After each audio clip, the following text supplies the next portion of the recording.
Adlaw nga Huwebes karon mga kaigsuunan, petsa 25 sa bulan sa Agosto tuig 2022. Ang pagbasa kinutlo gikan sa Ebanghelyo sumala ni San Mateo, kapitulo 24, bersikulo 42 ngadto sa 51. Si Jesus mingon ngadto sa iyang mga tinun-an, busa pagbantay kamo, kay wala kamo masayod kun unsang adlaw mo anhi ang Ginoo. Hinumdumi kini.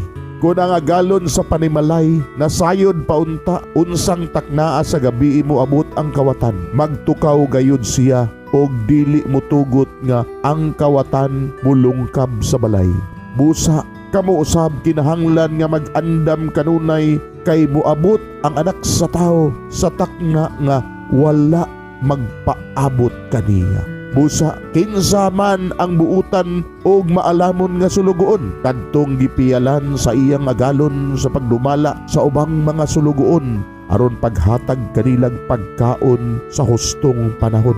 Pagkabulahan ni adtong sulugoon nga makaplagan sa iyang agalon nga nagtuman ni ini sa paghiuli niya. Sultihan ko kamo nga ang maong sulugoon himuon sa agalon nga piniyalan sa tanan niyang katigayunan.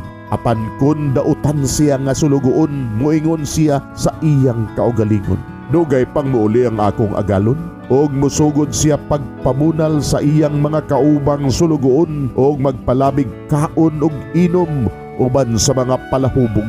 Unya ang agalon ni adtong sulugoon mahibalik usa ni ana kaadlaw nga wala niya paabuta og sa takna nga wala niya hibalui. Og tagod-taguron siya sa agalon og ipahamtang kaniya ang gidangatan sa mga tigpakaron ingnon. Didto maghilak siya og magkagot ang iyang ngipon. Mga igsoon, ang Ebanghelyo sa Ginoo. Dayigon ikaw, O Kristo.